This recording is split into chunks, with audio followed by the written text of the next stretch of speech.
What's going on, Breaking Brown family? What's going on? What is going on? What is going on? I hope you all have enjoyed your day the way I have enjoyed my day. Just doing a lot of research. Doing a lot of research. And what I want to say, I'm just making sure that everything is set up here. Listen, get your libations. You're going to need a libation or 2 or 3 tonight. It can be chamomile, hibiscus. Not too much hibiscus. That messed me up this weekend. You can do whatever you want to do. Get whatever relaxes you and gets you into the mind frame of doing black politics. I would appreciate it because we have to discuss Dr. Claud Anderson. And before we do that, I just want to say, if you want to support the show, what's going on, family? We just got to talk about it. Somebody said, oh, not Dr. Claud. We just got to talk about it. We got to be honest about it. Like, we family, right? We can't have an honest conversation as family. So what I want you to do, if you want to donate to the show, go to donatebrown.com. Please also go to subscribetobrown.com if you can. And just, that's free. You just add your name to the newsletter list so that I have you. If you want to get the newsletter, which comes out every week, I'm putting that in the comments right now. You can also go to patreon.com/ycarnell. I gotta get everything. I gotta make sure I got everything right. I gotta move my clipboard over here because it's about to get real. And it's not about to get real. Yvette about to take somebody down. Yvette about to, she's just so negative. No, I'm not about to do anything like that. I'm about to have a conversation. I'm about to have an honest conversation. And what I want to say, if you all have not actually gone to watch Claud Anderson's Rock Newman show or his Powernomics video, once you get done here, go do that. But let me just say this. When I watched Claud Anderson, there were a lot of things that I agreed with because I want to have an assessment of what I agree with as well as what I disagree with. I don't like to do it just one way or the other way. I don't like to be dishonest. So what I agree with, when Dr. Claud Anderson says, you know, Antonio and I have talked about how education isn't working for us. We talk about plugs and outlets. He talked about that and said it's not working, it doesn't move us. I agree. When he talks about the need for reparations, I agree. When he talks about the need that immigration hurts us and doesn't help us, I agree. So I'm watching this Rock Newman video, and I mean I'm seeing this, and I'm saying to myself, like, I agree. Like, we agree on more stuff. Like, first of all, I don't even understand what you're doing with Boyce because you're talking about reparations. He talked about Obama and redistribution. That's my stuff. But, you know, Boyce is the one saying we don't need government and white man ain't gonna never do nothing for you. So I'm not even understanding what he's talking about because he talked about us being locked in. He said you all call me doom and gloom, but he said we're in the bottom of a dark hole. That's what he said during the interview. Nobody called him doom and gloom. So he said the immigrants have a homeland. I wrote it all down, you know, for the show because I'd already read Powernomics, but I'm writing this stuff down. We have a specific claim. We have a specific debt owed. He said, you know, we're native black. We didn't come here voluntarily. He talked about how much in wealth whites inherited, which like strengthened them to do what they're doing today and be dominant over us. I get all that. Slavery made us commodities. All of that stuff sounds like me, and it don't sound like Boyce. So first of all, my thing is, what are you doing? What I don't understand what you're doing because what you're doing doesn't make sense to me because at least 85% of what was said was in agreement with what I talk about. So, you know, if this is a clip from the show. So that kind of stuck with me, right? But then what happens is at a certain point, he just kind of goes left. You're saying all this stuff about redistribution, the Homestead Act, how white people got land for free. You rocking and rolling, and all of a sudden you go left and you start talking about, and I'm gonna put it up because I don't want to just say, I don't like to just say stuff. I type the quotes down and I want to put something of them up here. He says something to the effect of, and I want to make sure everybody's clear. of what he said before, because if you want to stay here, you have to be sure of what he said before and what he said after. He said, this is one of the things he said before. He said, it is impossible for blacks to be competitive, a competitive people. You can't make it off 1.5% resource. I agree. It's impossible to be competitive. Now put a pin in that. Put a pin in that, and I'm going to keep moving. Write it down. Put a pin in it and write it down. It is impossible. He didn't say unlikely. Okay, now here's another thing. Put a pin in this. A white kid, I don't know where he got this number from, because apparently people don't have to tell you where they got numbers from no more. They just say numbers, and the numbers just be the numbers. You know, the only people who are required to cite anything apparently are Antonio Moore and I. But he said a white kid gets 87% of what he needs to be competitive at birth. Well, I don't know where the number comes from, but okay, yeah, they do have everything, like you said, and like I agree with. They have inherited wealth. They're white. They have the social capital. They have everything they need, right? Okay, so we going good. You got to understand at this point, me and Claud Anderson, we doing good. Okay, we agreeing on a lot of stuff, okay, about what created this and where we are now. Then he says something that throws me all the way off to left and right field. He says race can be resolved, but it's up to black people to do it. Now, hold on. You telling me that white people have everything? You telling me that they have everything because of what they did to us in slavery and how they handicapped us? But you're telling me that we have to resolve it. So hold on. Here we go again, my people. I have 100%. We, me and you, descendants of slaves, native black people, we have 100% of the responsibility. But then he's for reparations. But then when we talk about Obamacare, he says, well, I didn't necessarily read up on Obamacare, but my problem, he says, was I was in favor of redistribution. That sounds like Bernie Sanders. That doesn't sound like race is something that we resolve ourselves. So what you have is this contradictory conversation where he says one thing on the first half of the conversation, then the second half of the conversation, he says something that makes clear that he doesn't understand what he said in the first part of the conversation. Understand me. I'm not trying to be disagreeable. I'm just saying that what you show me in that last part of the conversation where you talk about we have to solve it, you show me that you don't really understand what needs to be solved or the gravity of what needs to be solved that you talked about in the first half of the conversation. You are trying to, Dr. Claud Anderson, in that interview, you're trying to be racial and post-racial at the same time. And what I'm telling you and what I'm telling everyone else is that that's not possible. Now listen, I take hot calls. Like when I light the phone up, there are only two numbers I recognize. It's Antonio's and Alexander's. If you support Dr. Claud Anderson and I'm not, listen, we agree and disagree, but I'm going to get to some other stuff in a minute. You're free to call in. I'm not somebody who's going to be like Boyce and all these other people who just do a video and I'm not going to hear from you. I'm going to open up the phone lines when I open up the phone lines, and you can call in and say whatever you got to say. You just got to hit it first because the phone lines be full, and they probably going to be fuller today. But one of the things I want you all to call on people to do, everybody should have a call-in show. Like if you're talking politics, you should be talking to the people. Not just when you run into them at the airport or whatever. You should be talking to the people. You shouldn't be just doing videos. Let people call in and have this conversation. It needs to happen. You can't run away. You can't run away.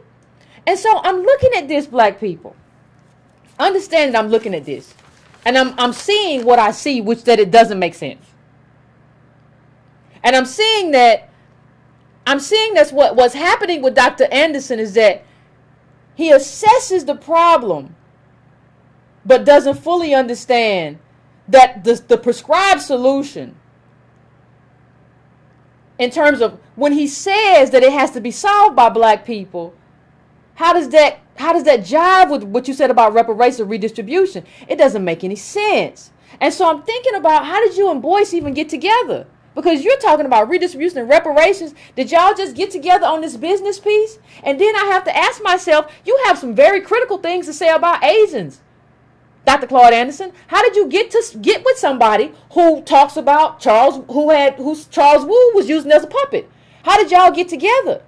Were you being used by that person as cover? Because that's when y'all really started doing videos. And you can go to Boyce's channel and you can see them talking together, and you can see that like he looks uncomfortable. Like Boyce is like, yeah, we're gonna get you out on tour. And he's like, yeah, my wife don't really want me to do that. I'm older now. She don't really like that. But we'll talk about it offline. But why would you try to get an older man to like commit to something like this online? Like, I understand how the shadiness works. And so what I'm telling you is that on a certain level, I think you're being used by Dr. Boyce Watkins. I'm just going to put it out there. That's when you got brought in. You got brought in after the Wu stuff. And he brought you up doing the Wu stuff. Well, I talked to Dr. Claud Anderson and he told me and made me feel better about myself and told me what this was about. You know, and even like, you know, saying like, well, we're being destructive. No, we're not being destructive. I'm not. If you don't understand any other thing that I say, understand people in the comments continue to say, Yvette, you're not asking, you just want us to lay down and die. You don't want us to try to do anything. You don't have any solutions.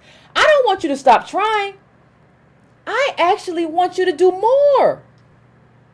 I want you to become more politically involved. I want you to become more politically knowledgeable. I want you to read more books and read more articles. I want you to hold your local reps accountable more, or at least know what they're doing. We're in the foundation of political education right now. That's asking you to do more, not less. And the last thing a lot of Negroes out there be needing is more work. So you say I'm asking you to lay down. No, I'm just telling you that sitting around dreaming and putting together a vision board and believing aren't going to get you anywhere. That's what I'm telling you. I'm telling you everything that we have has been because we have engaged and fought the most powerful government in the world. And we've done it. And we don't have enough. That's true. We don't have what we're owed. That's true. But that's no reason for us to give up in terms of government. But back to Dr. Claud Anderson. I digress. There are a few things that I want to get to, because he always talks about us coming into their community, and we can't come into their community and get our due. And let me tell you something. I'm just going to be honest about it. I'm an American. There is no their community. This whole country is my community, or at least it should be. Like, you cannot relegate me to a particular space. That's not how this works. And it's almost, but it's like that's what they want to do. Like, you want to convince me. You want to convince me that the problem is me. You want to convince me that I should want to just stay wherever, right? Okay, Yvette, you should just, and black people like, yeah, I just want to be in my community. Yeah, I might want to be wherever I want to be, but I should get to decide where I want to be. That's what people don't understand. This is my whole country. What do you mean, my community? Because let me tell you something about my community. People say, well, you should shop in your own community. You know what's in my community? Publix, Kroger's, Bank of America, Wells Fargo.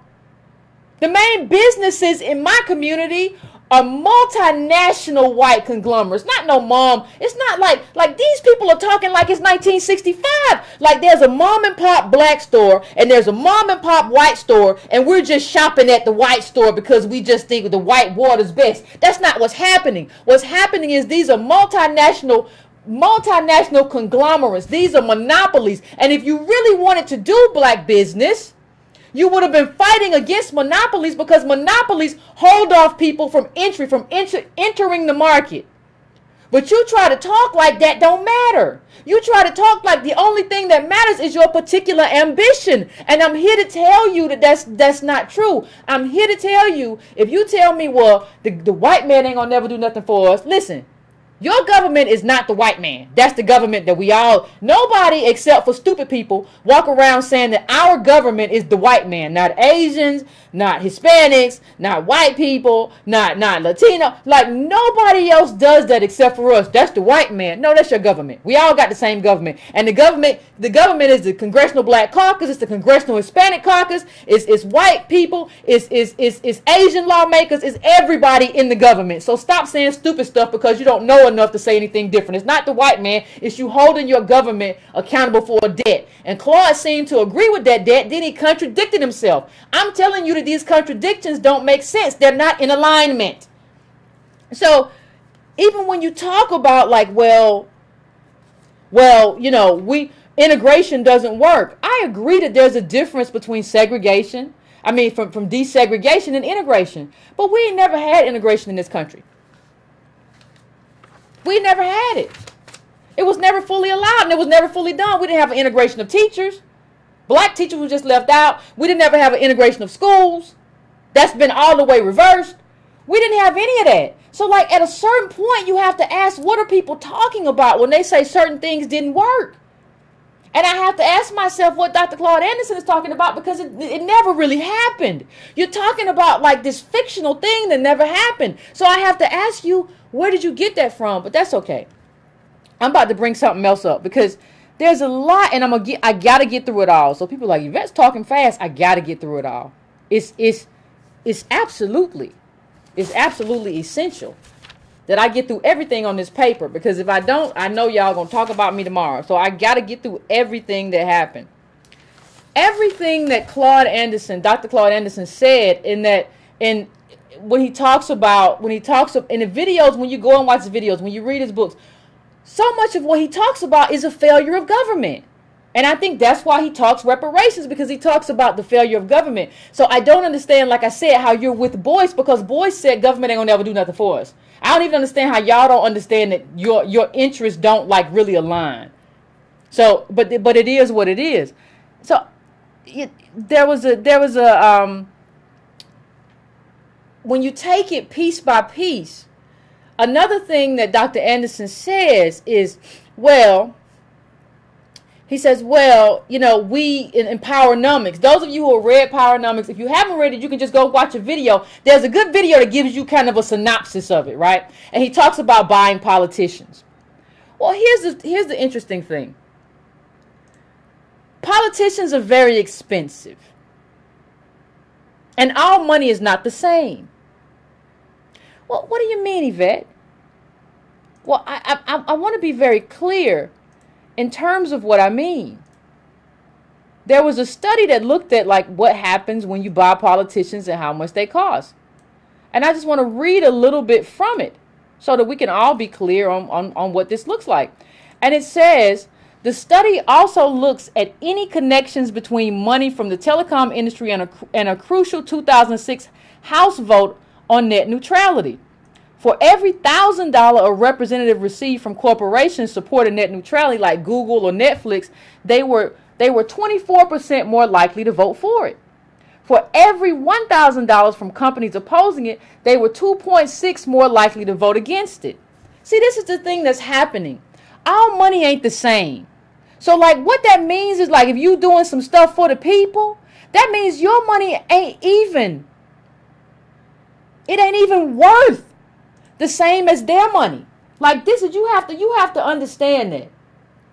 You got billionaires now. You got billionaires out here basically propping up presidential campaigns. That's Citizens United. You got billionaires out here who are players. There was a great study not too long ago that said even if you were a player and a millionaire, millionaires aren't players in the political game no more. So you telling me millionaires aren't players in the political game no more, but we are? So the poorest people, African Americans, because of what happened to us, the poorest people are supposed to be the ones buying politicians. We're supposed to be buying politicians?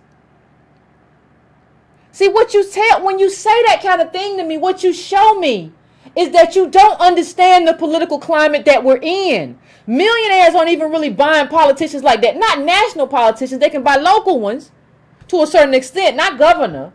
But like you can't do that anymore. So when I tell y'all, hey, let's fight Citizens United, well, we can't depend on, we gotta do for self. You can't buy a politician. Let me say something. Let me use my phone. I'm gonna use my phone as a calculator.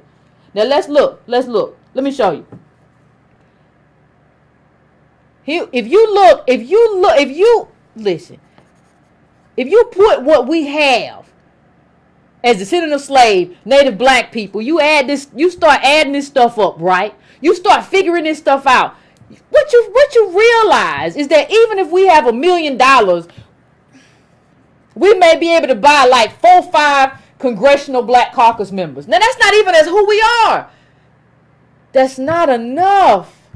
It's not enough. It's not enough to do what we need to do. And a lot of this Claud Anderson stuff that we're talking about, like he said this, what he was talking about was like what you're talking about.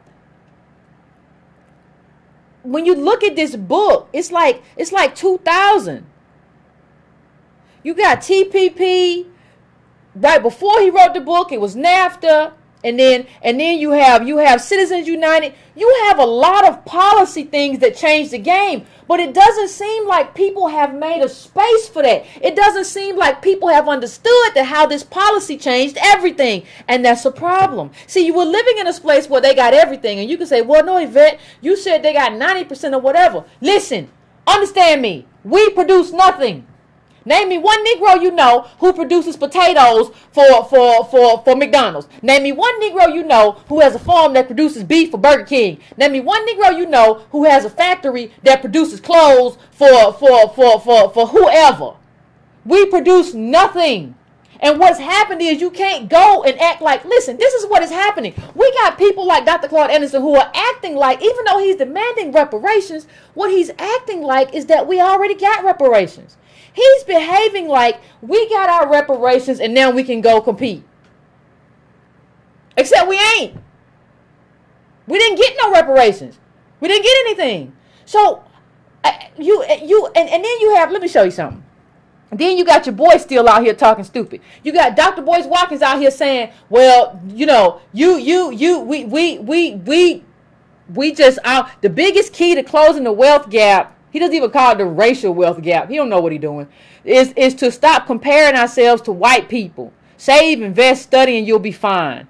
See, the thing is, I don't even have any problem with people saying stupid stuff.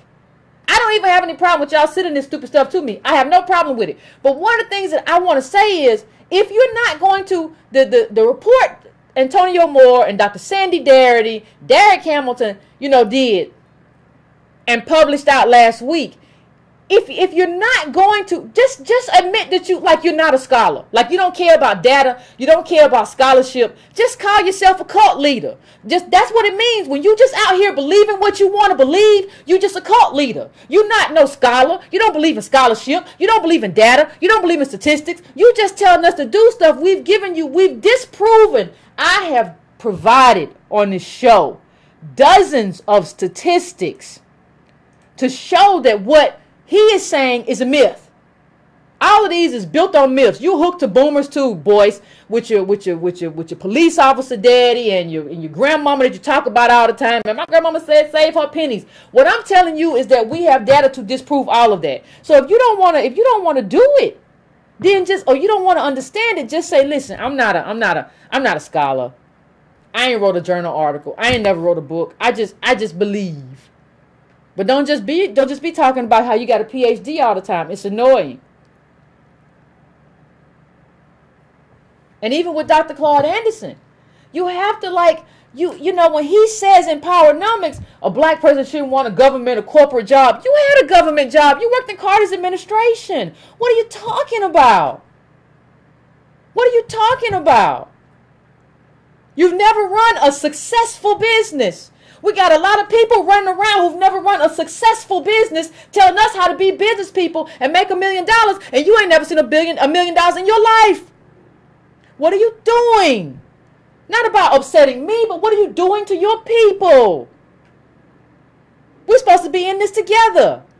What is Boyce selling other than selling you pipe dreams and snake oil? Like, you gotta follow. You can't keep following these people who make money off you being poor. If you get money, then you're not going to buy no boot camp stuff.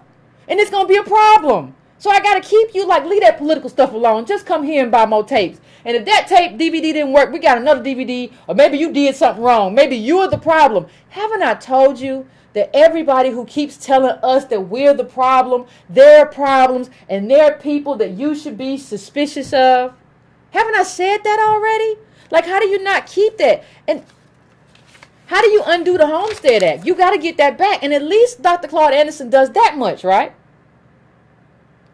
But he says in the video, in the video that I talked about, in this video, he says a lot of things very interesting. But one of the things that he says is that, well, he said he was talking, he said there were 500 white billionaires, over 500, and he's right. But he also says that black kids can't compete. I shared that clip earlier. He said black kids can't compete with white kids. Then he turns around and says it's on us to close the racial wealth gap or deal with this. Understand that this makes no sense, because what do you think these white billionaires are going to do? Do you think they're going to just be like, well, let these black people have their business? In the history of the world, that's never happened. In the history of this country, every time we try to start something, they shut us down. See, one of the things that y'all got to stop saying to me, you got to stop saying this to me. Well, Yvette, we've been begging for 400 years and the white man ain't never done nothing. We got to try something different. No, you just don't know enough to have a conversation with me, because the truth of the matter is we've been doing black capitalism. We've been doing black entrepreneurship just as long as we've been doing everything else. And you know what's happened? White mobs, white barriers to entry, people burning down our businesses and we can't get them built back up. This is what's happened. But if you don't know our history in this country, it's very easy for you to get fooled. And let me just put something up really, really quick. I'm not going to keep this up long, but I have to put this up quick because I want to show you something very interesting. This is, how many of you, I had this book, I shared parts of this book a while back, 1919, The Year of Racial Violence. And one of the things that was highlighted in this book was how black businesses were targeted by violent white mobs. See, the thing is, what you have to think about in terms of Dr. Claud Anderson, and what you have to think about in terms of Boyce Watkins is in what kind of era does it make sense? So when I think about Dr. Claud Anderson, I ask myself, how do his ideas of us being the answer for what was done to us make sense? And it only makes sense if we're like in an alternate universe. It only makes sense if we got reparations and this other stuff didn't happen. It only makes sense if like we have a standing army. Now, if you gave us like 4 or 5 states, California and 4 or 5 states on the West Coast, and we had our standing army and we were backed by African countries who were like, listen, we're gonna shut stuff down. We're not gonna trade with y'all. You're not gonna get no oil. Then you could begin to see how the ideas would kind of make sense. But apart from that, if you don't have that, the ideas don't make sense, because you understand that we tried entrepreneurship. It's not that we haven't tried. It's not that we haven't done it. It's not that we haven't had businesses. We have. But we haven't had the protection of government, because like I said before, our government, whether you like it or not, it's your government, it's my government. And the government is never neutral. Like, even when we talk about and we have conversations about, people love to talk about, how the Asians take over. The Asians take over the hair business. Well, when you look at that, though, you see part of how they took it over was the government, our government, like banned hair extensions or weaves or whatever from China. And the Koreans basically shut down weave shops. They did a whole bunch of other stuff. So they did involve government. Nobody does it for self. Everybody has involved government, gotten benefit of government, gotten the benefit of quote unquote whiteness, all of this stuff. And you can't undo that. The people who did it in the first place have to then come in and say, you know what, we're going to make this right. We're going to make it right. That's what has to happen. And so, we haven't been begging for, you've been doing black capitalism, and what's happened is the white people just come in and burn down your store. And they can still do that.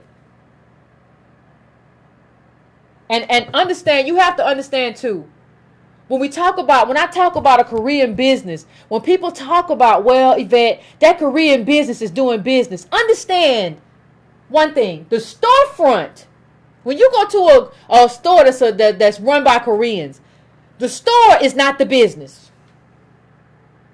I'm going to say that one more time, and I'm going to say it slow. The store is not the business. The store is the end. The store is the distribution center for the rest of the business. The connections that they had back home, the money that they came with from home to start capital, the connections from home for that hair, which allowed them to shut down other stores and undercut black beauty supply stores. All of that, everything that went into that, before you got to the storefront, everything that went into that is the business. The store is just the distribution center. So if you're saying, well, I can start a business too, what I'm telling you is you don't understand business, and you don't understand the infrastructure that this Korean business with a homeland and a country has behind it, because you also have America, which is trying to have good relationships with this Korean business, right? So America wants to have good relationships with South Korea. And so you got all of these people from there here, and they can call back to their homeland and be like, we need you to advocate. You need to talk to this diplomat here or this person here. That's what happens. You know, business in South Korea in the 1960s is instrumental to understand the Korean ownership of beauty supply stores. Now just listen to this for me. Just listen to this for 1 second. According to the book On My Own, Korean Businesses and Race Relations in America, the rise of the YH Trade wig manufacturing company was significant. Founder Young Ho Chang conceived the idea of the company while working as the vice director of Korean Trade Promotion Corporation in the U.S. between 1965 and 1978. His company exported $100 million worth of wigs. The wig business was doing so well, especially amongst African American consumers, that the Korean wig merchants pushed to corner the market. Understand how the government and this guy who's been doing this in terms of diplomacy and whatever, how this is hand in hand. Now listen, in 1965, the Korean wig merchants joined together and convinced the Korean government to outlaw the export of raw hair, said Aaron Rennan, a filmmaker who has documented the marginalization of African American entrepreneurs in the hair care industry in the film Black Hair. This ban made it so that one can only buy the pre-made wigs and extensions. In other words, Korean hair could only be manufactured in Korea.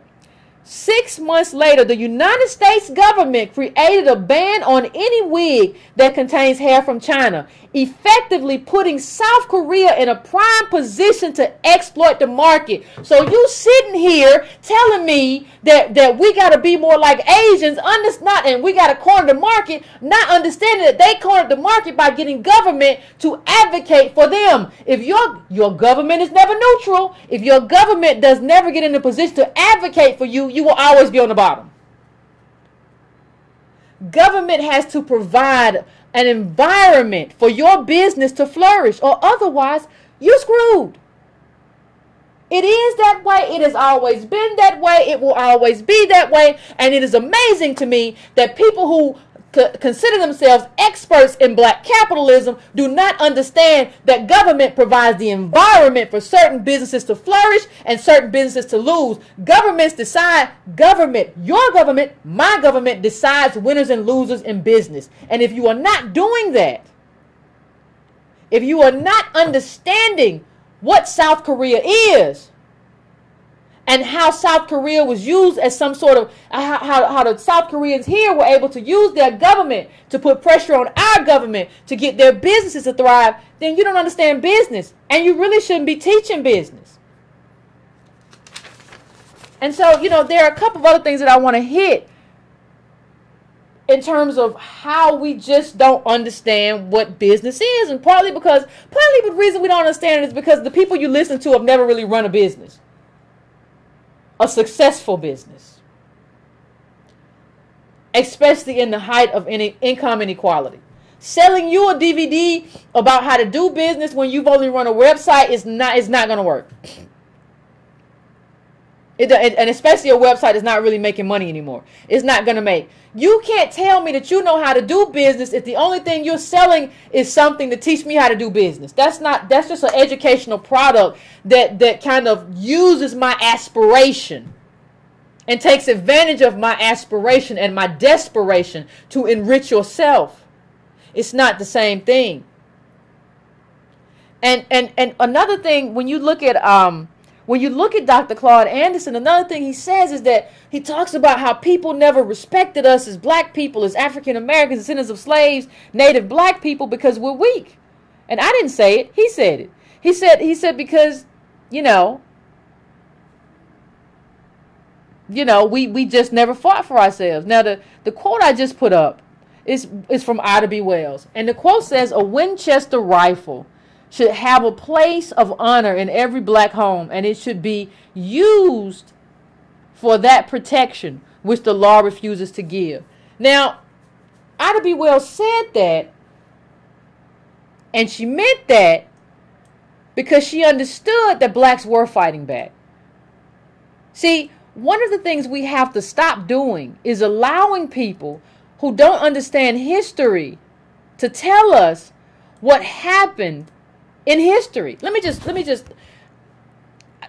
I read this book a while ago, A Black Communist in the Freedom Struggle, and please don't tell me, well, Yvette, I'm not communist, I can't read that. I read stuff the capitalists write all the time. I read stuff from every avenue, because you can't limit yourself that way. You just can't. Not and be a grown person and consider yourself an intellectual person. But he has a very good story in here about blacks fighting back. And I'm going to start at the top. Please just bear with me for a moment. And he says, let me see, I had this start bar. Here we go. Something that was very interesting to me. He says he was from Chicago. And he says, back home in Chicago, I was soon working again as a waiter on the Michigan Central Railroad. And I have mentioned the first day of the bloody Chicago race riot, which was basically attacks of white people on black people. And that was in 1919, and came while I was working on the Wolverine run up through Michigan. When I arrived home from work that afternoon, the whole family greeted me emotionally. Then I went out into the streets.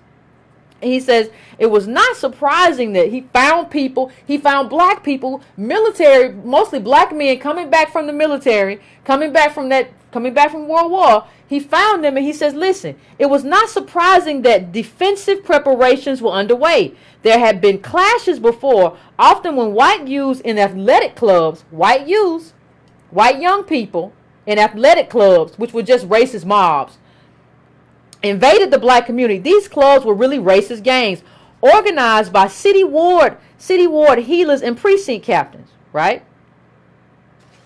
Now here's what he says about what happened.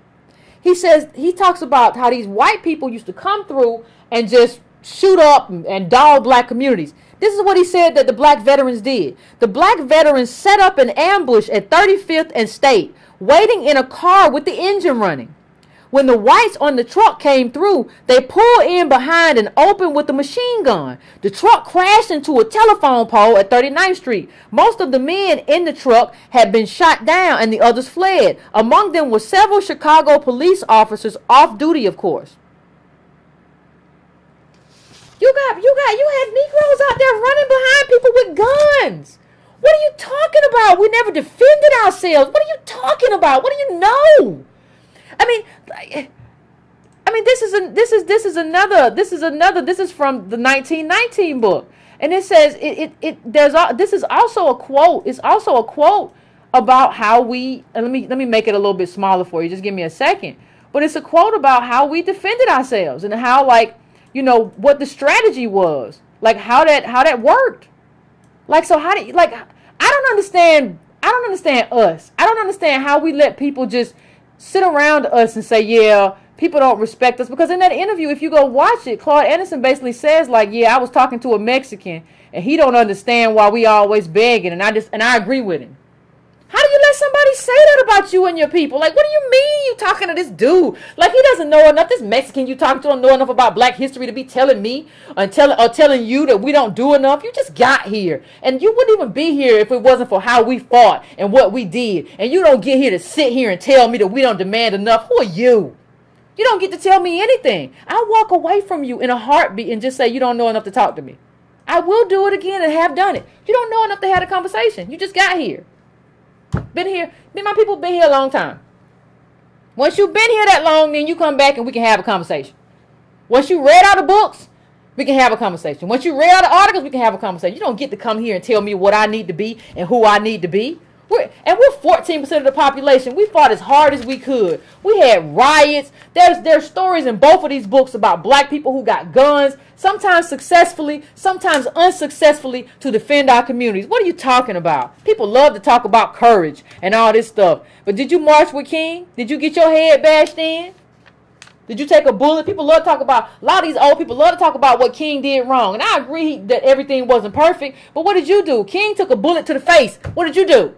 Were you out there? You got a picture? Because I don't believe every Negro that tells me they marched with King. You listen to every boomer Negro, they say they marched. I marched with King. You a lie. Show me a picture. I don't believe it. I don't believe it. And even when you talk about, I'm finna get to the kicker. I'm about to get to the kicker. But before I do that, let me just say, we've all talked about this before in terms of, I'm so tired of this Asian argument and how they do so much. But we have, the Breaking Brown family is tired of this because the Breaking Brown family has talked about this before. But it says some people think that racism towards Asians diminished because Asians prove themselves through their actions. That is only a sliver of truth. Then as now, the stories of successful Asians were elevated, while the stories of less successful Asians were diminished. And then it says to combat racism, minorities in the United States, including us, always tried to be the model minority. African Americans, Asians, everywhere. The model minority narrative may have started with Asian Americans, but it was quickly co-opted by white politicians who saw it as a tool to win allies in the Cold War. Discrimination was not a good look on the international stage. Embracing Asian Americans provided a powerful means for the United States to proclaim itself a racial democracy and thereby credentialed to assume the leadership of the world. Listen, and what that means is that you rose because of anti-blackness, because America as a government decided because Americans as a government decided to actually put you in the forefront. So when Dr. Claud Anderson says, well, Asians actually do apprenticeships and they come here and they only deal with their communities. If you go into a lot of these Asian restaurants, they got Mexicans working in there. So that's not true. It's not true that they deal with apprenticeship. It's true that the government set a lot of them up to look like the model minority, which in and of itself is racist because it's a racist stereotype. The Asians are like this and they're just smarter. It's like almost a genetic stereotype. It's so stupid. But when he does it, it doesn't make any sense. What he says about how Asians move doesn't make any sense. What he says about how these other minorities move doesn't make any sense. You are listening to somebody who is telling you a lot of stuff that doesn't make any sense. And we don't ever, the thing that bothers me is we don't ever cross-reference these people. When you see them say stuff, go check it out. Don't just take what they say is true and be like, you right, we ain't never did that. No, the only reason you say we ain't never did that because you haven't read enough either. If you read these books about what we did and what we've gone through, you know we've done everything. But we're the only group that the government has decided you will be the underclass. We will weaponize and we will sustain an assault against Native black people from the time they got here to now. No other group has dealt with that but us. So don't give me no other group solution, especially if they got a homeland. It don't work. It does not work. And a lot of them now, you look at a lot of them now and what's happening. There's a great article about how even some of these Asian companies and Asian business, Koreans are returning to Korea. Why? It's not hospitable enough. But wait a minute, you told me I can do it just like them. So what does it mean now if they going home? You said I could do everything just like them. And now when I look at this stuff, I find out that they going home. So what does that tell me about the information that you gave me? It tells me that it's wrong. It tells me that it's wrong. It tells me that you're giving me faulty information. It tells me that you're telling me something that's not true. Now listen. I hate to have to do it. I hate to have to do it, but I got to be honest and truthful. There is, in Maryland, there's a black bank in Maryland.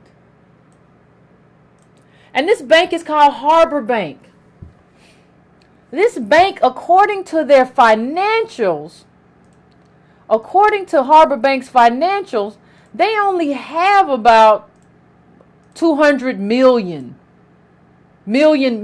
some odd, give or take, dollars, right? Now you say to me, Yvette, why are you telling me about this bank? Like, what are you telling me about this bank for?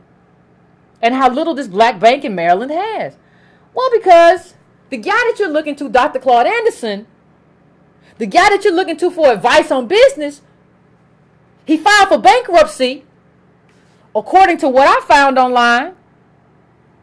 Okay? He filed for bankruptcy after getting a loan from this black bank. So you get it, and it's $1 million loan you got for this weird fish business. You was gonna do fish. If you had talked to me, I would have told you you couldn't sell no organic fish to people who are worth less than $1,700 or whoever you were trying to sell fish to, or tilapia, Claude. I'd have told you that, but you ain't asked me. But you went there, and so this bank that got like 200 million, you done defaulted because you filed bankruptcy trying to discharge money you owe them, Claude. Pay this money. This black bank needs this money back. This is like 2016. This ain't no time a long time ago. So it kind of connects with me now in terms of why you and Boyce might be doing your thing together trying to make some money or whatever, because you ain't got no money now. Because these people still, this black bank, oh, we got to do the black bank and we got to support black banks. Why you running away from what you owe these people then? It's a lot of stuff in there, people. It's a lot of stuff in there, fam. If you want to see some more about it, just go look it up. $1 million. Like you borrowed like $775,000 or something like that. Like, and you like owe $1 million, they said, and they still chasing you for this money. And then they said something in there about how you put some money in your wife's account and all kind of stuff. And they got all kind of words in there, like embezzlement and fraud. And you out here talking, like at least you could do is come on here and do a video about how you messed up your fish business. That's the least you can do. Let me find this. Y'all don't know. Like, this was him, like, talking about, and everybody was like, oh, Claude doing business. And y'all in my comments about how he doing business. But y'all don't want to talk about, like, what happened to it? Y'all don't want to look up why do I got to be the one to look up the records? Why I got to be the one to look up the financials? Why I got to be the one to figure this stuff out all the time? And that's just not even the end of it. Like, that's not even the end of what we talking about here. Like, this is the black-owned bank. And understand that this bank, like he's talking about, like if you read this interview, 5 questions, like they talking about, well, how are you gonna do business with like what you have when most banks have $5 billion? And he talks about, I'm specializing in making loans to black people. Well, you can't specialize in making loans to black people if you got people running off with the money. You know, he talks in Powernomics, Dr. Claud Anderson, about a factory. Ain't nobody even putting real factories here no more like that. People going to Mexico and stuff to build factories. He talks about factories. You couldn't even do some fish. You couldn't even do tilapia fish. Whatever like little Burman fish you was, whatever, fishing. Talking about buying a politician. It don't look like you can buy much of anything, Dr. Claude. What does your Powernomics mean now? How y'all keep just following people who done failed in business, man? You can't teach me business when you failing in business. I don't even understand. Like, you just don't have what it takes to teach me. And you can find all this stuff yourself. It's right. It's all of it's right on the web. I'm not giving you anything that you don't already have, except for one more thing. Oh dear, I have another nugget. I always have additional nuggets, ladies and gentlemen, and I have another nugget. We're going to talk about it all.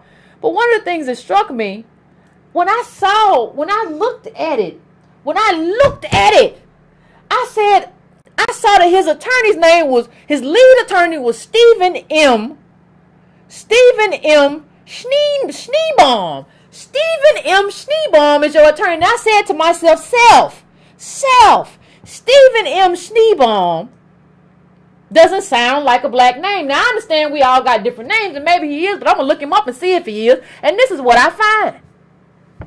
Mr. Schneebaum, the attorney, that's Stephen M. Schneebaum. Now, unless you're telling me there's another Negro there with this same name in that same area, Claud, your attorney was a white man. Now, y'all talking all this stuff about doing business with black people, and we're going to do stuff with black people. We're going to be here with black people. But you chose a white man for your attorney. Bruh, let me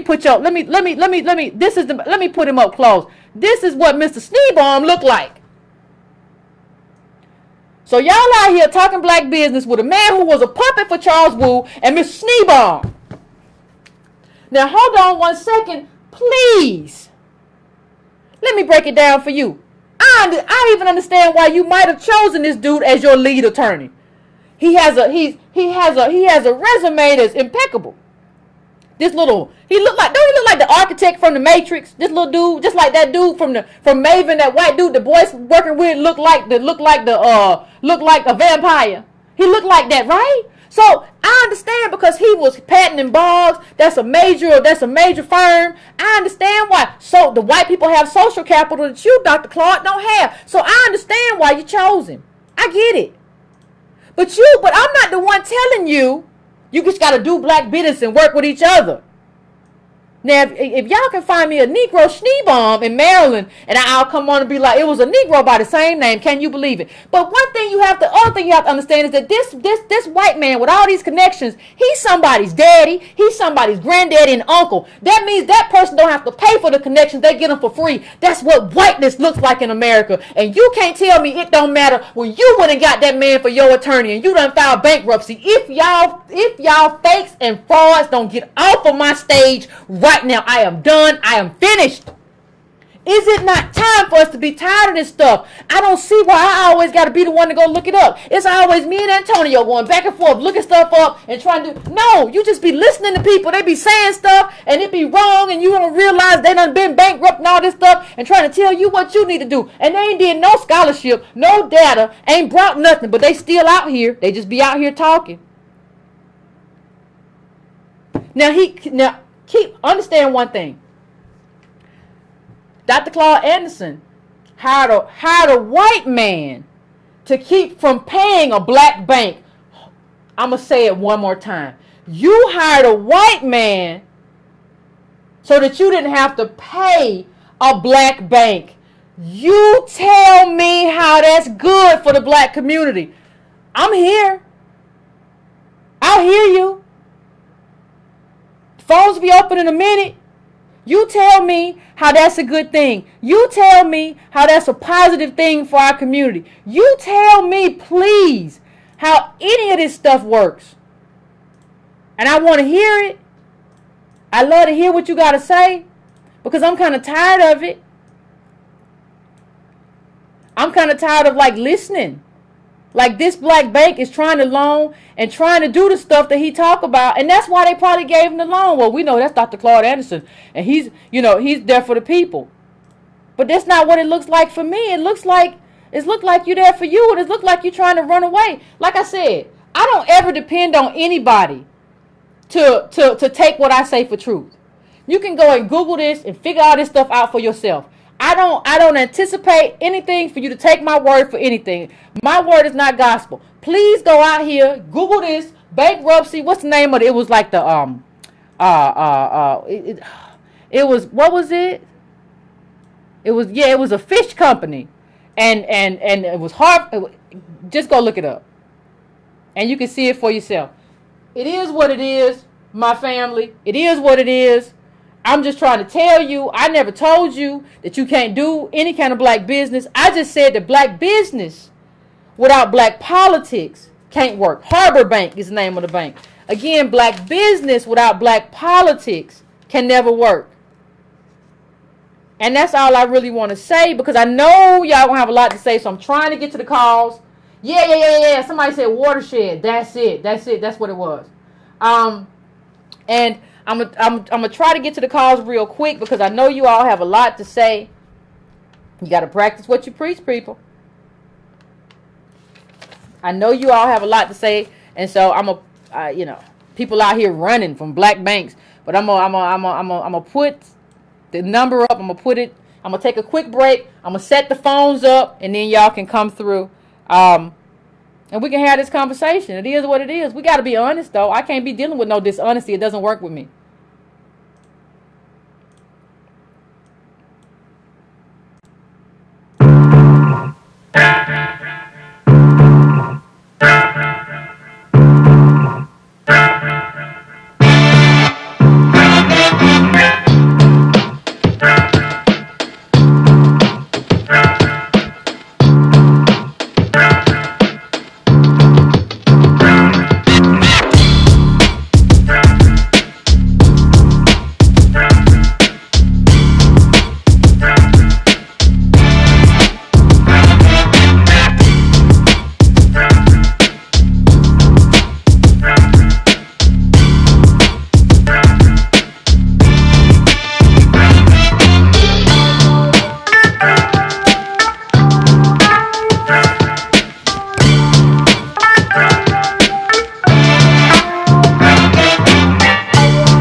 What's going on, family?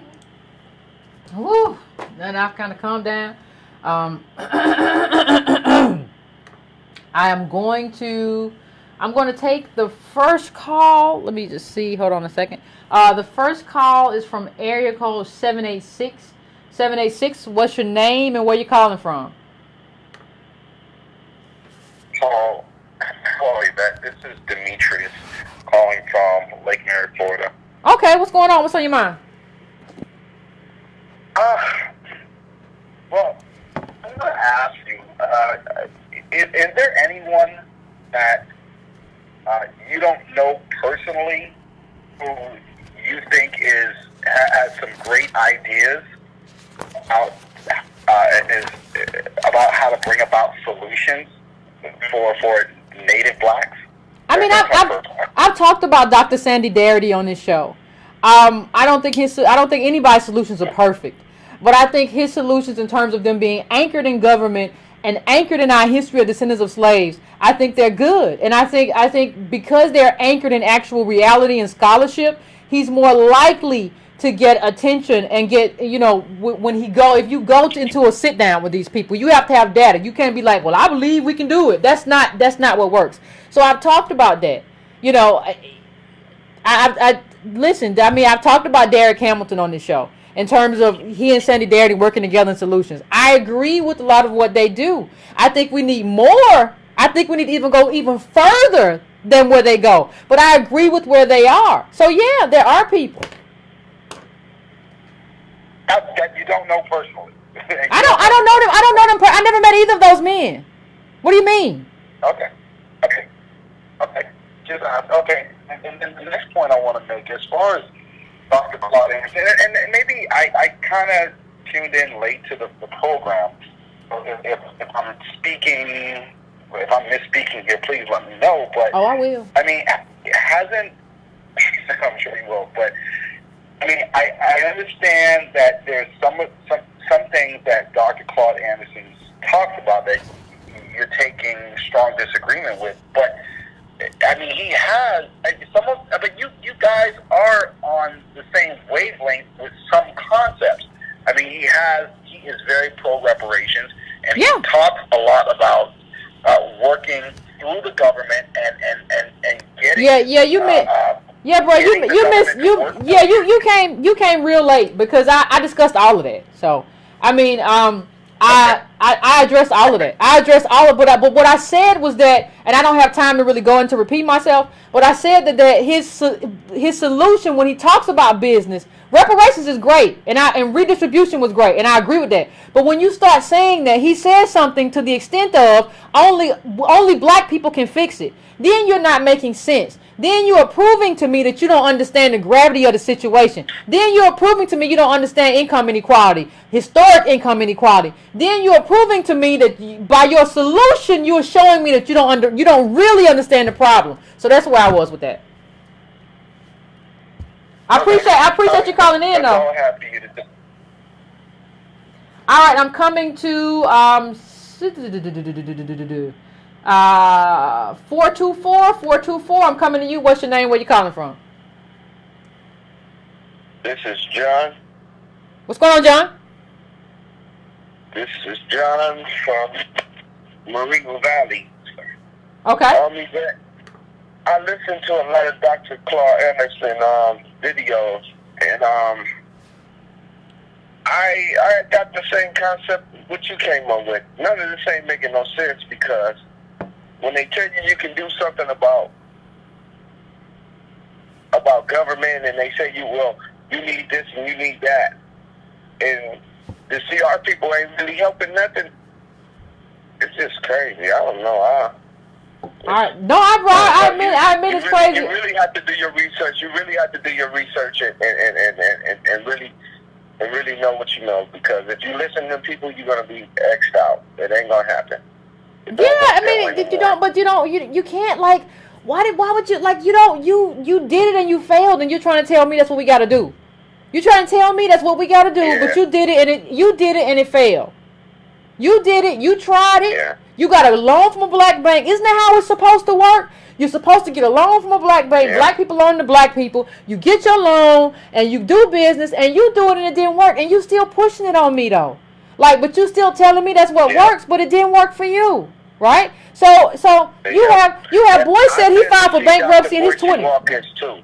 Huh? I've seen Dr. Boise Watkins. I got autographs of Dr. Boise Watkins, and it just still didn't sue me. It was like, okay, well, how do you get this money to do all this? Because basically, when you go out and try to get a job, you really can't get a job if you got a criminal background. They don't want to give you a good job. They want to have you make minimum wage. And then if you even go union, they want to do you wrong, and they want to tell you you're not doing this right and you're not doing that right. So they have ways. this system but here's the thing. Rigged, so all these people ain't saying nothing. No, I appreciate you calling in, Carl. I'm trying to get to everybody tonight, but I appreciate you. Like, when you say small business, you're talking about with a company with at least, at minimum, $100,000 on hand. Cash, liquid. What Negro you know with that kind of money? Like, and that's minimum. That's the minimum. Maybe you're doing some online stuff. Right? If you're trying to do some real stuff, like, you need at least $1 million to even start. Like, you see Bezos and Zuckerberg. It was in the report. Like Antonio and Darity's report, it was in the report how they had, like, their parents gave them the money. Right? If you don't have that intergenerational wealth, how are you competing? Well, maybe you can sell Negroes some stuff about how you're going to make them rich. Other than that, though, ain't nothing you can do. Right? And so we just got to start getting honest with these people and start telling them, listen, and like when you read that, like, please don't take my word for it. Go read that Dr. Claud Anderson bankruptcy online. That bank accused them of a lot of stuff, him of embezzlement. They accused him of fraud and stuff. They accused him of, like, putting money in his wife's account. It's a whole lot of stuff in there. It's not just like bankrupt, the bank went under. There's a whole lot of stuff they accuse him of. So don't take my word. Go read it for yourself. It ain't people like, well, maybe that's another Claude. There's a lot of Negroes named Claude in that same area. So please go check that out for yourself. And mind you, people talk about government. Claude got like $100,000 from government in 2004 in Detroit for Africa Town when Kwame Kilpatrick was mayor. So what are you talking about? Obviously, like, why are you even with Boyce anyway? Because you obviously love government.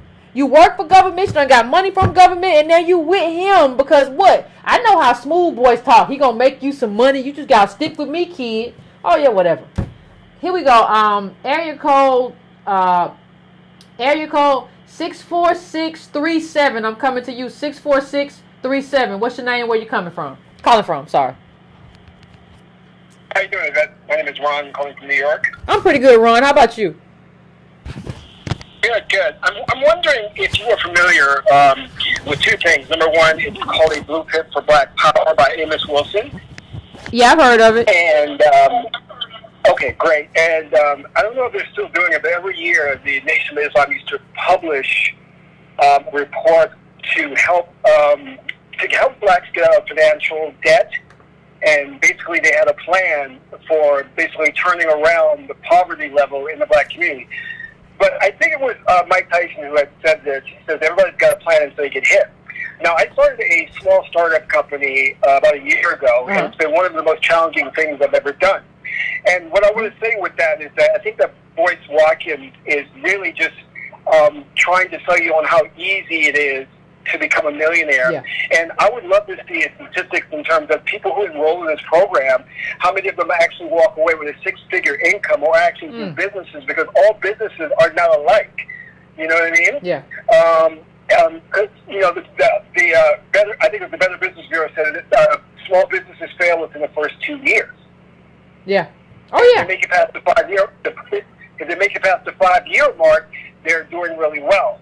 But, and also, one of the questions that I have, and I understand why he does it, is that he supposedly has a PhD in finance, but the majority of what he talks about is rap, Cardi B, and all that. And I know he's trying to appeal to the youth, and that's just kind of like carrot on a stick to get them into his programs.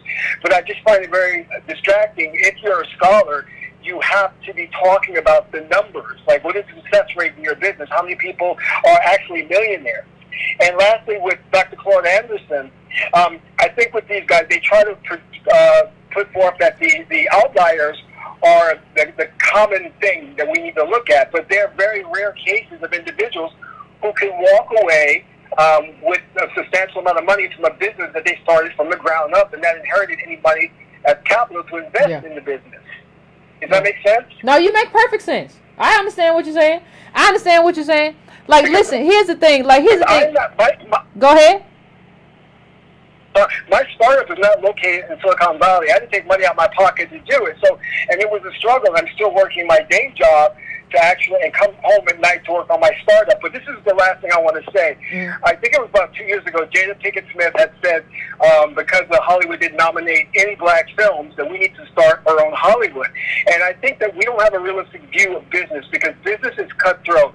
Hollywood is not going to sit there and allow you to compete against them. They're going to shut you down. That's the nature of business. That's capital, yeah. And, you know, yeah, and I've seen things where they promote it, especially in my arena, which is, you know, website development, where this is even with Boyce Watkins, you have the sister came out with some online business where you can shop for black products and says she's going to be competing with Amazon. Well, that's to say that is making a false claim, and realistically, you can't compete against Jeff Bezos. You know, you can't. He will shut you down.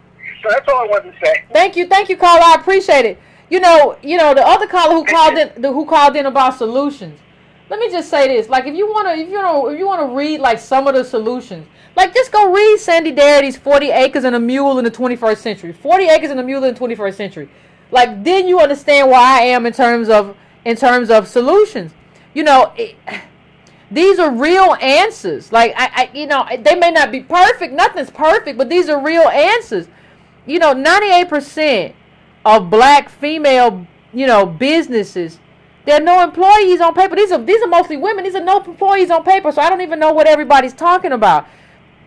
We might have 2.5% of our families with $100,000. Now that's the bare minimum. So what you're seeing is that, like, we might have like 2.5% of our families that have the bare minimum required. And yeah, I was talking to somebody this weekend who I care very deeply about, who was like, you just be screaming on me. You deserve to be screamed on. Like, when everybody get their stuff together, I'll stop screaming. You understand? Whew.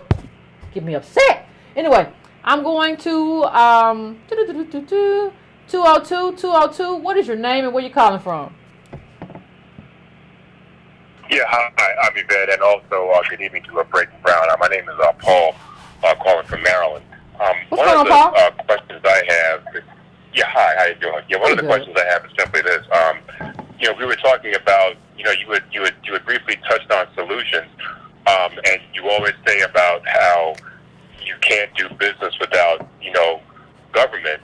One of those questions is, what do we do? What kind of action plan or what kind of steps do we take to get ours from government? Because I know reparations can take many forms. Yeah. But what do we do with government to make it right so that we can, in fact, start businesses and grow our way to some kind of successful pattern? Yeah. Well, you know what I would say, Carl, and I thank you. I want to thank you for chiming in on that. I'm gonna let you go now, only because the lines are so full, and I want to get to as many people as I can tonight. But one of the things that has to happen, listen, black people, we have to. I know that, you know, I was talking to a friend over the weekend about how there's no State of the Black Union anymore, Tavis Smiley, all that stuff or whatever. But we have to have some kind of way that we get together. And like the stuff I've mentioned on that show, on this show, we have to decide on what is our agenda. Like, there is no way to hold government accountable. Accountable for what? Like, we have to, the first thing that has to happen, well, the first thing that has to happen is everybody has to get knowledgeable of like what life is really real. And the books that we talked about and the articles, you need to have that in your wheelhouse, period. No dummies allowed. But the second thing that has to happen, because when I was talking about this, people don't understand when I say most black people don't, only less than 2% have that million or whatever, like, I mean, that 100,000, I'm talking about 100,000 liquid. And so we have to have a black agenda. We just can't get together anymore and talk about black politics and what black is and have these kind of abstract conversations about blackness. We have to have an agenda. Now, once you have an agenda, now you have to have a national agenda and you have to have a local agenda. Because what we want in terms of national black politics isn't the same thing as what Loudoun County, Alabama needs, and Detroit, Michigan needs, and DeKalb County, Georgia needs. And it's a national agenda and it's a local agenda. Once we have that agenda, we can get into a place where we start mobilizing our people on behalf of that agenda and demanding from politicians, what are you going to do for these agenda items? And you can start comparing and contrasting. Okay, you only going to touch one of them, or you don't want to talk about it at all. Okay, well, you're not going to be on there with me. Okay? You know, we got to talk about politics. Obama gave less SBA loans to black people than George W. Bush. Like, that should have been an agenda item. Listen, if you don't give at least 14%, we're 14% of the population. If you don't give at least 14% of the SBA loans to black people, to native black people, then we ain't there with you. We can't help you. That should have been one of our agenda items. But instead, we let Obama give 1% of SBA loans to us, right? And I don't even know if it was all us. It could have been black immigrants and us. I don't know. There's no way for me to know because we haven't designated ourselves specifically away from them. So I don't know. But like, if we had an agenda, we would have known that Barack Obama was falling far short. The first step to doing anything is to have a black agenda, a national black agenda for our presidential candidates and our national candidates, and a local black agenda for your local black politicians. That is absolutely necessary. You got to take that first step before we do anything else. So let me go. I'm going to go to the next call now. I am going to 484. 484. What is your name and where you calling from? Hi, Yvette. My name is Justin. I'm calling from the suburbs of Philadelphia.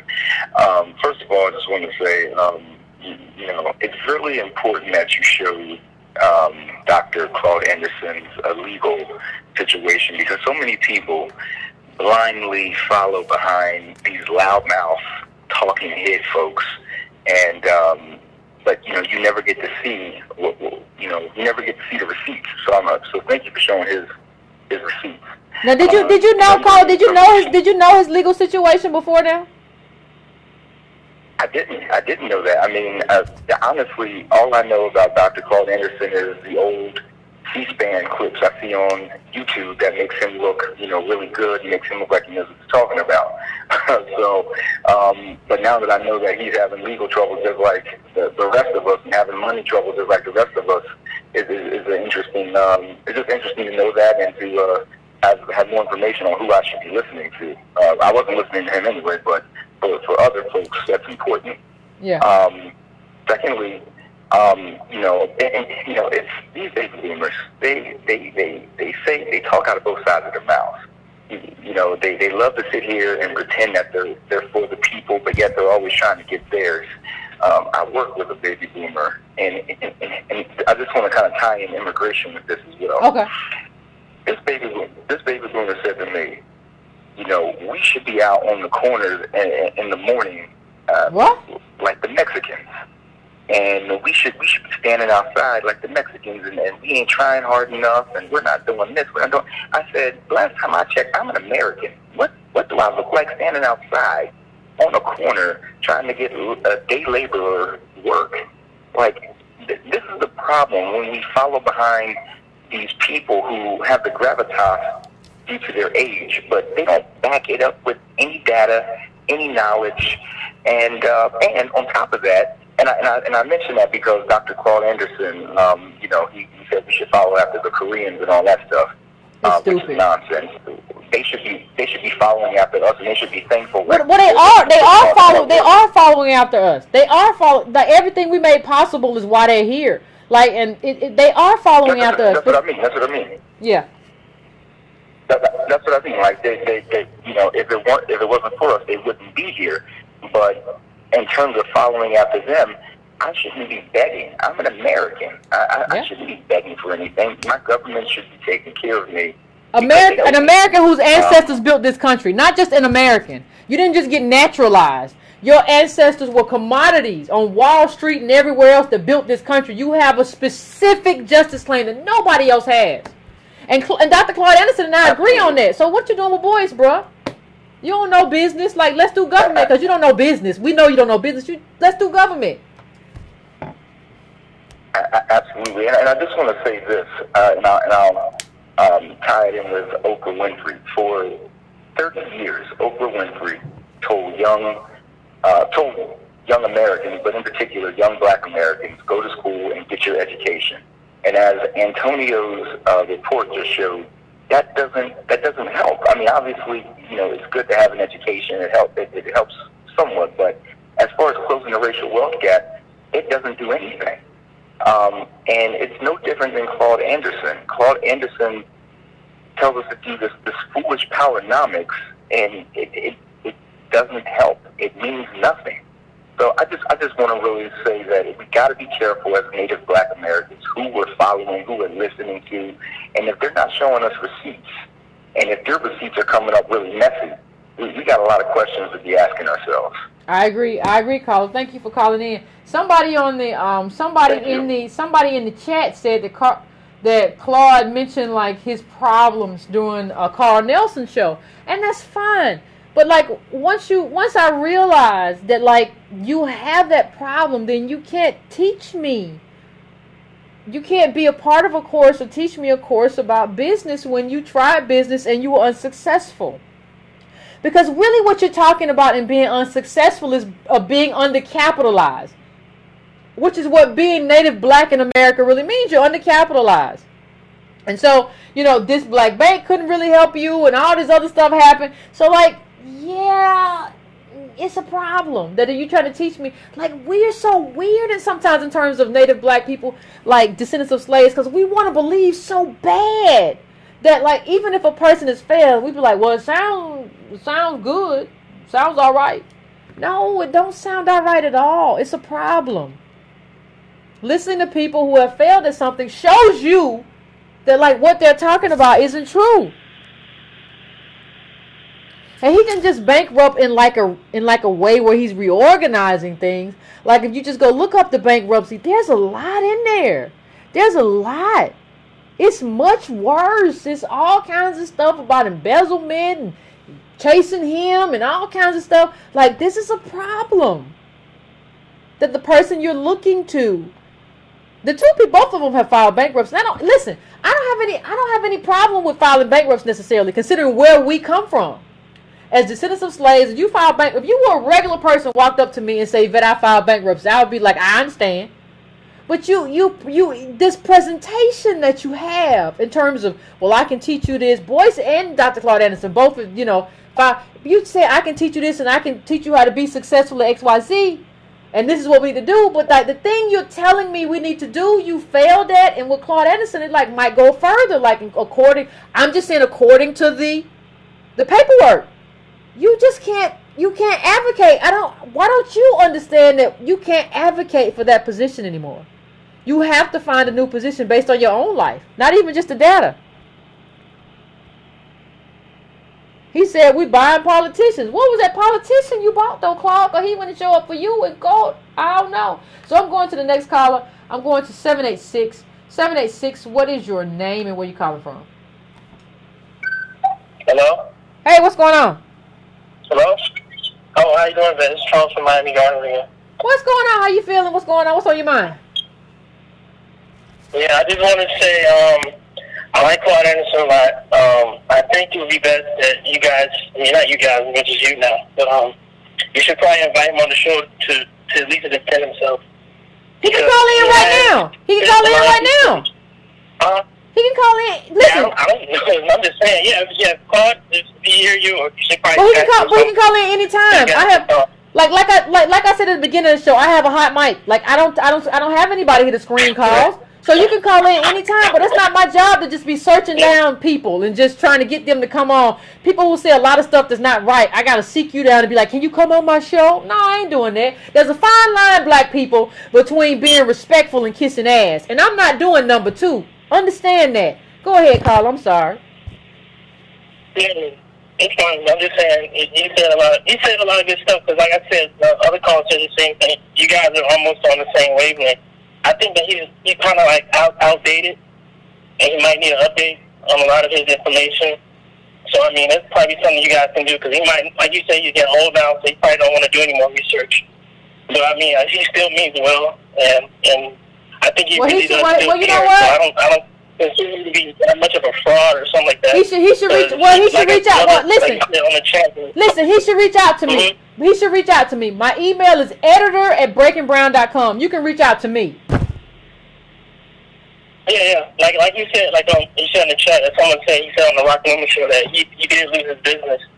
And he did mention that he lost his business because he couldn't get blacks to participate properly in the business.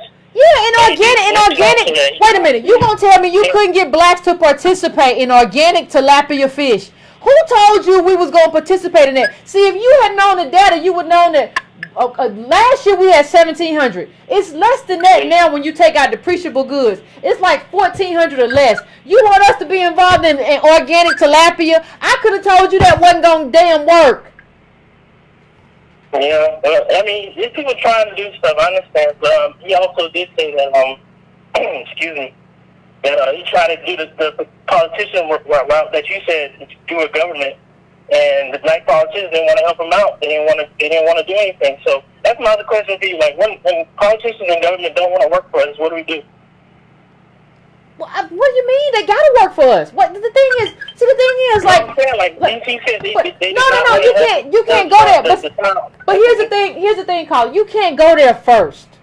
We aren't actively, like, if we had been actively the past 10, 15 years as a voting bloc out there pushing politicians, and them politicians weren't moving, and we have been out there with people trying to get Citizens United overturned, and we couldn't do any of it. If you wanted to come back to me then and be like, Yvette, this ain't working, then I will hear you. But you can't tell me that when we haven't done any of the stuff that I talk about. We haven't done any of it. Not recently. We out here talking black business. I can't even talk with black people I run into here, there, at the gas station, whatever. I'm talking about, well, I'm just gonna get my own business too. I got a business card. That ain't no business. You just got a card. Ain't no business. Throw that shit away. Like, I'm sorry, I didn't mean to. But thank you, Paul. I appreciate you. Like Alexander, I'm trying to become like a fatalist. No, but I think Alexander's kind of right. Yeah, Alexander's a fatalist. Alexander's a fatalist. Like, because of the stuff we say, because of the stuff Carl say on this show, he's a fatalist. I don't think it's nothing we can do, really. The way I'm feeling right now. Well, I thank you, Carl. I think that's stuff we could do, but like the question becomes, is you gonna go out fighting, or is you gonna go out like how you gonna go out? Like, that's the question for me. As an individual, I'm gonna go out fighting, but I don't know if I can help out the people, because like it's like nobody wants to participate properly and do anything. But here's the thing. I can't listen. I can't buy your tilapia. Like, if you were around the corner with me with some tilapia, I could buy it. But like, or something. But like, Kroger's up the street. Publix is right here.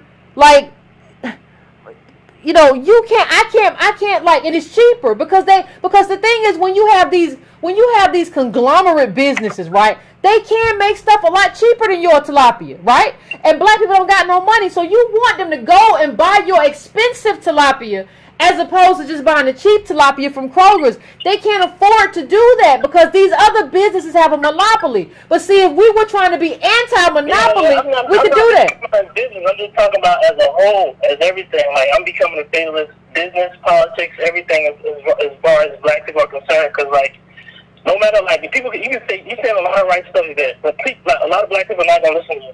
They're not going to listen to Boyce. They're not going to listen to Claud. They're not going to listen to nobody. We're so brainwashed to be a certain way, and I think Alexander Hamilton is correct. Like, we might be totally screwed. I understand, bro. Pretty much done. No, I understand, friend. I appreciate you calling in. No, I gotta go to the other calls. I appreciate you calling in. But if we don't get our stuff together, listen. I've said this before. We are on the edge, and we got a moment. This is like a tipping point. Like, whatever's written about us in the future will be about this moment. What did black people, native black people, do at this moment? Did they get together and start fighting collectively based on an agenda? Or did they say, well, I'm just going to do stuff off by myself and try to call it black? Like, this moment is going to matter. Whether or not you realize it or not is not the issue. This moment matters so much.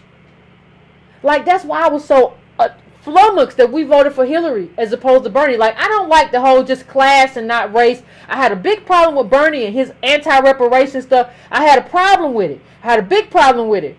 But was he better than Hillary? Yeah. I have problems with Trump in terms of his budget and how his budget is gutting black people. But did I have a problem with, like, the immigration necessarily? No, not that part of it. Had a problem. So I think we have to, like, one of the things Dr. Claud Anderson said is, like, we have to stop being altruistic. I've said that how many times? We can't. That's not how politics works. So, you know,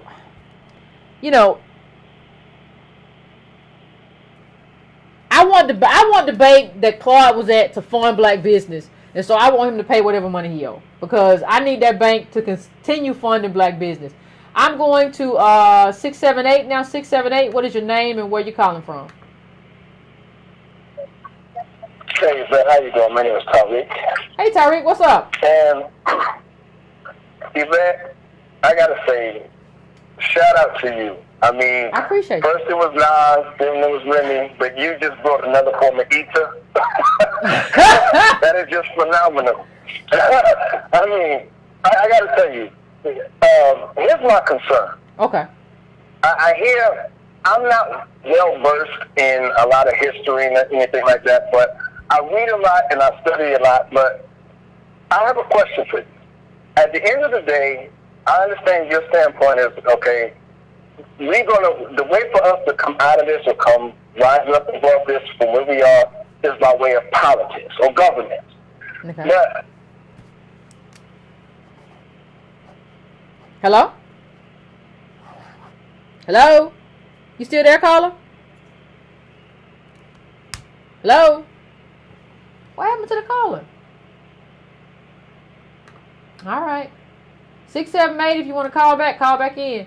I'm going to 404 now. 404, what's your name? Where you calling from? Hey, Yvette. What's going How on? are you? Pretty good. This is Renee calling from Atlanta. What's going on, Renee? So what I wanted to make 2 quick points. So the first point about people not needing government and how big corporations use government to push their will. You live in Georgia, right? Okay, yeah. Do you remember when the state made it mandatory for us all to have auto insurance? Yeah. Guess who was behind it? You say what? All of the insurance companies and the people, regular taxpayers, didn't know that. They didn't even get a chance to vote on it. It never showed up on the ballot, did it? Not that I recall, no.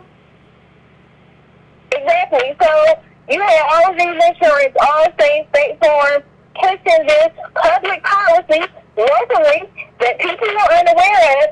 And so now in the state of Georgia, if you have an insurance lapse, they charge you a what? $25 fee.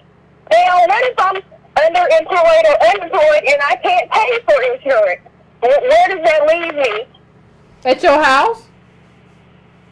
I need to go find a job, so what am I supposed to do? You can't do nothing, but maybe you catch the bus, and we don't have a good public transport in Georgia. We don't have a good metro. We don't have good buses that go everywhere. So you just screwed. Yeah, it is what it is. So that's one huge example. And if you have too many lapses in your insurance, the state will suspend your driver's license. They will first suspend your car registration, but they won't. If it continues, they will suspend your driver's license. And where does that leave you? At your house. Listen. Thank you, caller, for calling in. I can't. That's one example. And the second example for. So I would respect people more if instead of trying to sell me a program to learn how to do business, how about you teach me your failures so I can learn from that? There you go. I would respect that more. I agree, caller. I agree. I'm going to let you go because I got a lot of people that are trying to get in. But what that really shows is that when you say, well, when the caller says, well, in Georgia, if you don't have XYZ, then you can't drive because you ain't got insurance. And if you have a lapse, then you still can't drive because they revoke your license. What they're telling you is not that they're telling you that you don't have enough as the people who built this country to be American. It's not just about being poor. It's just about the slaves built this country, and now their descendants don't have enough to be American, to have a good life in the country that their ancestors built. Are you serious? Are you serious? And then we don't talk about, I talk about boomers before, but how y'all just dropped the ball. Y'all should have been the reparations generation. Boomer should have been the reparations generation. That should have been your whole fight. But instead, you were like, I got a good job with the government. All you got to do is get you a good job, too. And we ain't got to read no books or read no articles. You just get a good job like me. And we're going to work. And I work for the government. All you got to do is just keep your nose clean. And I realize then that you don't know anything. You just talking. And so, yeah, I don't respect you just like as an elder. No, elders are respected because they have wisdom. You are not wise. So you're just another human walking in the world. So I'm going to 617. 617, what's your name? Where you calling from? Yvette, it's Reggie from Boston. What's happening? What's going on, Reggie? How you feeling today? I'm feeling good. Another powerful show. Thank you. I'm really seeing, people struggling because, a lot of us have an emotional attachment to personalities. People who talk things or say the right things, but just as we criticize other people for just saying stuff with no data or clinging to racist tropes, this is really a good time for us to get out of our feelings, and into the data. And I still have discussions and disagreements with people when they talk about circulate the black dollar. Especially here in Boston, we have, the data's, we have $8 in wealth. The white family has, near 250,000. And so when I tell them, I'm like, okay, you're telling me that we circulate the black dollar. Number one, there's no infrastructure in which to circulate that black dollar. Yep. These businesses you're talking about, even the storefront you set up is owned by somebody not black. Yep. So that rent is going out the window. When Dr. Anderson talks about, this community it bounces this many times, this community it bounces this many times, the black dollar only bounces once. It bounces once because there's no infrastructure. Well, let me say one thing, Reggie. Let me say one thing. There was a Howard University study that showed that they couldn't find the data for that black dollar stuff. So everybody's talking about how much the black dollar bounced, the Jewish dollar bounced, the Asian dollar bounced. What the Howard University study is that they found that they couldn't find out where that came from. It's almost like somebody made it up. Wow. Learn something new every day. That's why I'm glad that we have these discussions because, we can correct this and nip this in the bud. And also what I was, another point I was making, I'm like, look, if you get 30,000 black families in the city together, based on the wealth data, one black family can tell those 30,000 families, no, you're not going to do that. But if we organize around an agenda, like you said, those 30,000 families can shut that one white family down with votes. And I want to end with a question, because when people are asking for solutions, do you agree with what Malcolm X said back in the 60s and whatnot, when he was talking about how black people are the swing vote? Because I still see, when I look at it, I still see, America split almost down the middle, 50-50, Democrats over here, Republicans over here, and then in certain districts, certain states where the black population is such that we can just swing it whichever way we want. So are you seeing the same thing I'm seeing? Because that's where I see the solution to where it's like, look, we organize around an agenda, and I tell both parties, look, here's my agenda. If you don't come with my agenda, I'm throwing the whole thing off a cliff. That's all I got to say, Yvette. Thank you. No, appreciate you, Reggie. And I think some of those agenda items are more important than others, right? So some of those agenda items are more important than other agenda items. So the ones that are weighted heavier matter more. So I think you're right, though, Reggie. We can't be in the pocket of any party. I don't do party politics. I do agenda politics. See, because the Democrats know they have a captured group, and I don't want to necessarily vote Republican, but if I have to, I will. If they say they're going to do this, then I'm going to hold them accountable. If I have to go Green Party, I will. If they say they're going to do this, then I'm going to hold them accountable. But we have to also vote as a block. We just can't be out here as individuals. Us being out here as individuals don't work. We don't work. We're 14%. If we were 45 or something, maybe we could think about that. We can't do that. We have to be this is our block, and this is what our block is voting on. And we need to have meetings with y'all and figure out what y'all gonna do. You tell me what you gonna do. These parties tell me what they gonna do. We gonna all get together and we gonna decide who Negroes is voting for come November. So, I mean, I'm going to the next call. I think I know who this is. What's going on, 310? What's going on with this thing? Hello? What up? What up, y'all? What up, Tone Pop? Appreciate you guys supporting the Yvette show. You know, Yvette was on my show. We kind of kicked this off last Friday. Yep. And then, you know, I'm going to have Sandy Garrity on this Friday, 7 p.m. Pacific. But I kind of wanted to just touch on this and to show my support for Breaking Brown and what you got going on. You know, Claud gets the problem right. And it shows he doesn't understand the problem, though, by saying solutions that involve owning industry and politicians. It's almost like he presumes that we weren't slaves and we weren't oppressed. And the weird part about it is that when you look at this tilapia thing, he didn't buy the local fishermen or the local fishing boys. That was his model. Because he didn't have enough. He didn't have enough. Like, the thing that he's saying to you is the kind of stuff. You remember when you was a little kid and you said, that's my car? You used to point out cars right and be like, that's my car, the blue car. Yeah. That's kind of like what we're seeing with Claud in a way. It's like fantastical vision board type stuff. You know, Boy's got another video up today about something like black people eating death or something, and he's just driving in a car. I don't do my show driving in a car. I do it at a studio where I can take your calls and I plan it out. You let this dude driving in the car.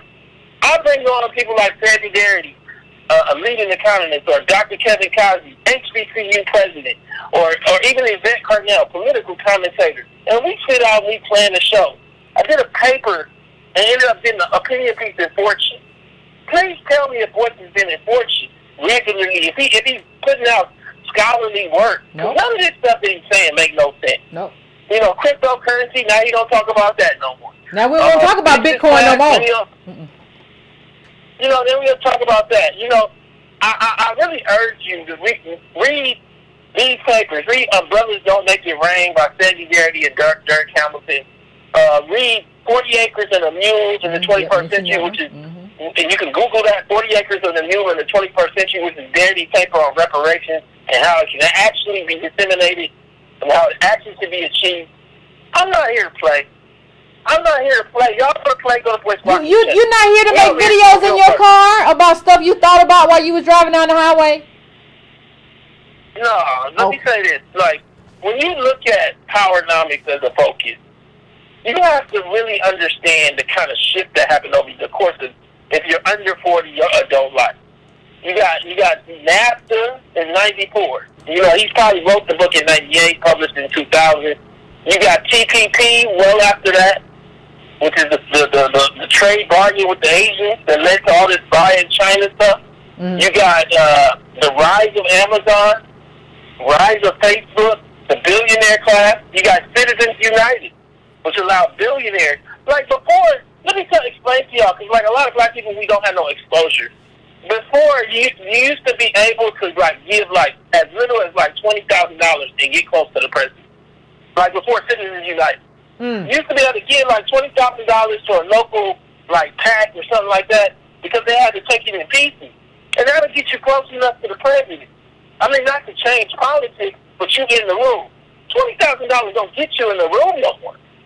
And I don't think we really understand how ignorant even what he was saying then was, but how ignorant it is now. And it didn't work for him. Fundamentally, what we see here is a failure of basic code.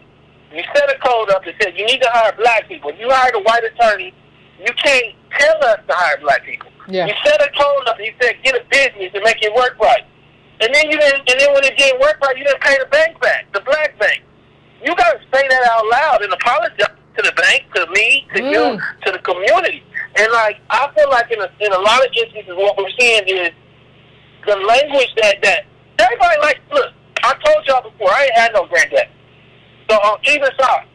So I don't really relate to y'all relating to Claud as your granddad. I don't like getting talked at like that. Like he be talking at people. and his stuff is off? Oh, no. Come on. He sounds like Denzel Washington Adventures. I know he make y'all feel real safe. I don't know how safe you feel when you read the papers that Yvette put up earlier. My thing is that all he's doing is saying it's your fault in a way that makes you feel powerful. It's just the reverse of the redneck of the language of Limbaugh. You know, they say that we don't have no power, that we deficient. He said we deficient because we made a bad choice. While at the same time saying it's systemic. I think in a lot of ways, data rules. And when you look at this thing, powernomics presumes power that black folks ain't never had. Let me say that again. Powernomics presumes power that black folks ain't never had. First floor, you build a factory. You take that factory, you live on it. You live on the money from the factory. You take the extra, and you go buy all the politicians. Once you buy all the politicians, then you go up to the third floor. You buy all the police. Now that you got all the police and the politicians, you go up and you buy all the media. Come on, man. None of that shit makes sense. Let me remove it off this block. All right, so y'all know what it is. It's Antonio Moore, Tone Talks. I'm gonna do something I never do before. I'm gonna try to just listen. It's 10 people in the queue. If y'all could just hit it when you come in, like hit it for like 1 minute, and we can go to the next person. Like what we call it, a machine gun round or something, so we can hear everybody. Just be concise. Say what you gotta say. If you have something you want me to answer, say that too, and we go to the next person. Because I want to try to get. It's a lot of people in the queue, and I want to try to get as many people as I can in. So 720, I'm coming to you. 720, what's your name? Hold on. What's your name and where you calling from? Hello? 720. Hi. Can you hear me? I can hear you fine. Yes, hi. This is Joseph from Aurora, Colorado. Okay. Yeah. Wonderful show. You, Tone, and Rami Osim Pum Pong. Great. You guys have me inspired. Thank you. The truth of the matter is, we all can do two things every day, and we can start right away. And that's everything we say and everything we do be intended to eliminate white supremacy and produce justice. And that way we don't waste time or energy. Okay. Okay, that's it. Okay. Well, thank you, caller. I appreciate you calling in. I'm going to the next call. The next call is 903. 903, what's your name and where you calling from? Hey, Yvette. What's going on? I want to hit you with a few quick points real quick. Okay. You guys forgot in the past about what it was cotton. What you saying? What? About picking cotton. Picking cotton? They were picking cotton. My uncle and picked cotton. Okay. And they were 5 years old, taking out of school to pick cotton. Okay. And they were paid, for the bales they made out of school. The second point I want to sit there and tell you is that when you sit there and say there's no black business without politics, I'm going to tell you something real quick. If you had, here we have Justice of the Peace. The Justice of the Peace denounces dead folks when you're dead, right? So you have white folks and you have dead folks. All the business was going to the white folks' morgues because the Justice of the Peace was staying them. But when the black folks needed to get the black folks from the white morgue, they would charge them $360 for getting that. This is like last year. So it's not like, 1936, nothing like that. Last year. Okay. So you have to have a Justice of the Peace who's black to get that black body pronounced at the scene, not at the morgue, at the scene. You have to have that person who is black to sit there and say, no, we're going to send him to the black morgue, we'll send him to the white morgue, and divvy it up 50-50, right? If you don't do that, the black morgue pays $350 for that. I just want to let you know that. Brug, okay, handle your business, brother. I appreciate what the brother's trying to say. We gotta stop just rambling. If we can't just be concise and hit it, then what can we do? Just hit it. What's the point? I'm trying to get everybody in. We gotta be able to. I understand the brother started coughing. He needs some water, but we gotta be able to just hit this stuff. Like one of the things we gotta do, if somebody put a camera in your face, You got your one shot. You got to be concise. You got to do it. Give me a 15-second blurb. Boom, I'm in. You got to be able to do it. When your moment hits, you got to do it. This is just a small little thing. This is small. We a YouTube show, Breaking Brown Family. You can't do it here. You can't do it nowhere. 704, what's your name? Where you calling from? Let's get it. Yes, this is Victor calling from Charlotte, North Carolina. What's on your mind, Victor? Yeah, quick. I think the solution, well, first of all, you inspire me, first of all. Thank you. Second of all, I think the solution needs to start with local politics. Right now, we got county commissioner going in election May 8th, I think. And right there, they control $1.7 billion of money coming in the city. And instantly, we can kind of get something started with our community. I emailed them, basically trying to get them, answers on what they're going to do for our community. For example, in North Carolina, they have a state program, basically, it's called Incarceration Enterprises, where they got inmates making all types of stuff, tables, brake fluid, transmission fluid, and they basically selling it at a cheap rate. And I tried to talk to a guy that he was down here in jail, and basically saying he's getting paid like $1.50 a day, $3 a day. And like I said, it's just more about us getting out there locally. And like I went to a neighborhood meeting the other day, my first time. Again, you inspired me to do that. Thank you. And I appreciate that. That's what it is. It ain't glorious, but that's what it is. Yeah, I just listened to everybody, and it was only like me, my wife, and another black person in there. It wasn't really us in there, and they basically was talking about budgets or what we're doing for the city. And we need to just be there to kind of advocate what we want. I mean, he's talking about shopping center, turning this train station into a historic site, stuff like that. And like, we're not there to say, well, listen, man, we need housing, affordable housing, and not no buildings. I'm talking about housing for people, that can have a house so they can pass down to their next generation, No, I agree. And like a book, I want you to, one thing, I want a book called The Have Never Been Told. Yeah. Edward Baptist. I mean, it's a great book. I mean, it's like, I think that I want to go to school board and like advocate books like this in high school. The color law, like you said, I read that.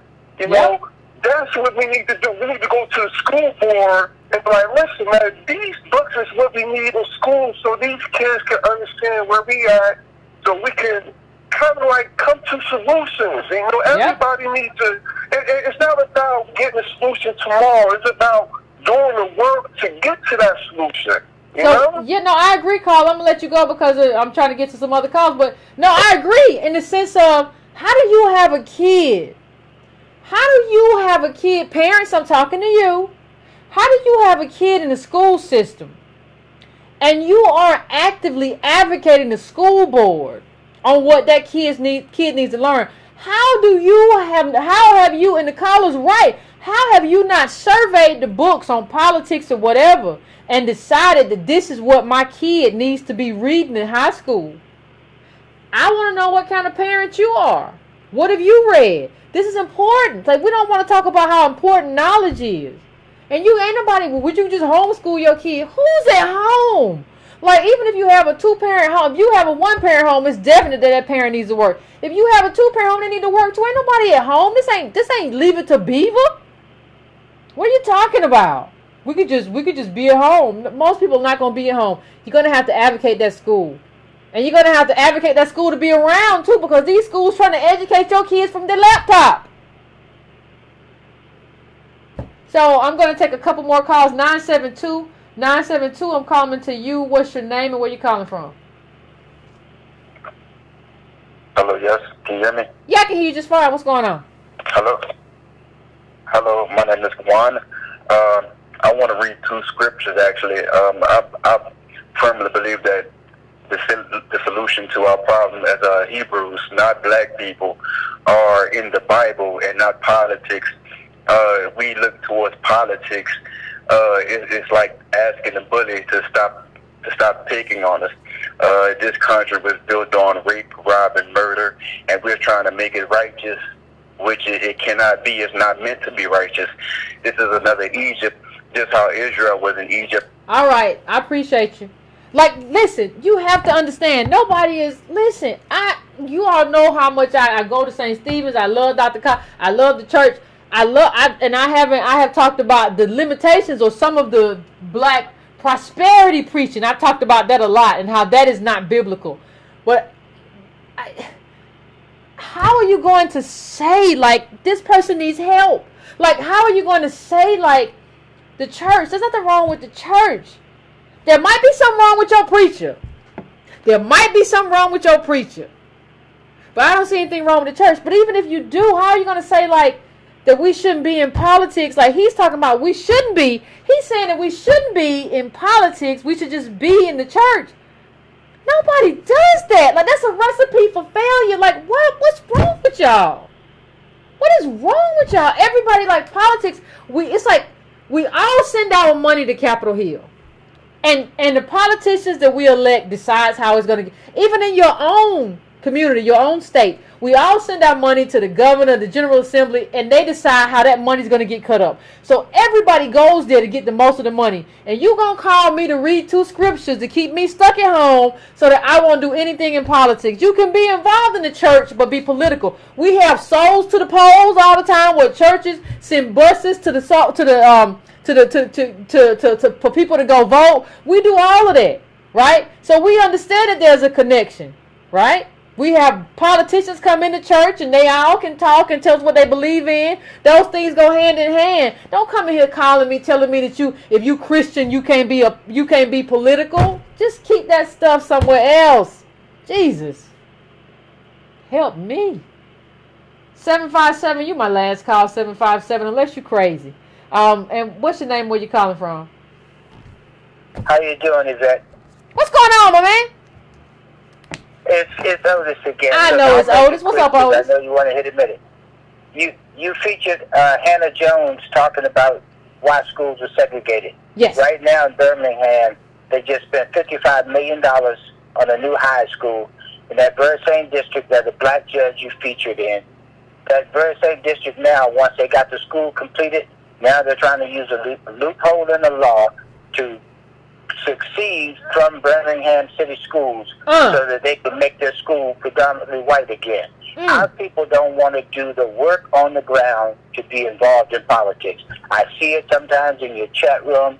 As good an information as you and Antonio give out, black people don't want to do the work. Right here in my own hometown, when I come to people and I tell them, let's go to these city councils, let's do this, you know what they keep telling me?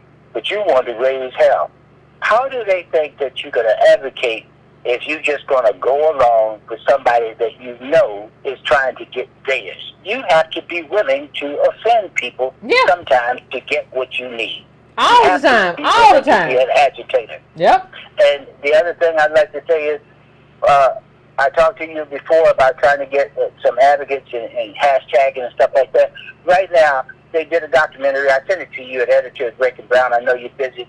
But those parents, Vice went down and did an interview with these same parents that I'm talking about.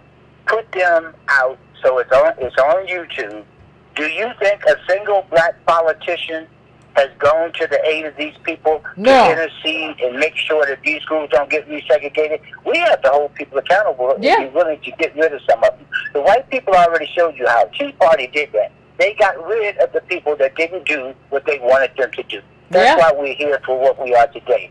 You got to be willing to shut up, find out what you don't know, and then get your ass in gear. I like what you do. Keep on doing it. Appreciate you, Otis, as always. As always, you're going to have to, y'all be having kids and talk about, I want to do this, and I want my family to have this, and I want my kid to have this, but you don't want to do nothing for it. You're going to have to do the political work. There's no way that you want to just take your kid to soccer practice and give him SAT prep, and you think you don't have to do no political work, but you think that's going to work? No, you got to do the work too. I'm not telling you to lay down. Like I said, I'm telling you, you got to do more work. Now, I know you got a lot of work on your plate. I'm not saying that you don't. What I'm saying, though, is that you got to do more than you anticipated that you was going to have to do. That is being black in America. And that is what they have designated us. And y'all like, I'm black and I'm proud. Well, go do the work then. Ladies and gentlemen, we have had a good show. For those of you who are still in the calls, I appreciate you. But we're not going to get to you tonight. We're at the 2-hour mark. But we will talk again. We will talk again. And have this conversation, have a different conversation on Wednesday. Maybe we'll continue the same conversation. I haven't decided yet. But I thank you, Breaking Brown family. Go to donatebrown.com to donate. Subscribe to brown.com to just be a part of the mailing list. Also, go to patreon.com/ycarnell if you want to donate that way. Please like, please subscribe, please share with your friends. Please continue the conversation in your house. And decide who you're going to have to include and who you're going to have to exclude. Inclusion and exclusion are just as important as each other. It is what it is. So I will see you all in a couple days. Appreciate you.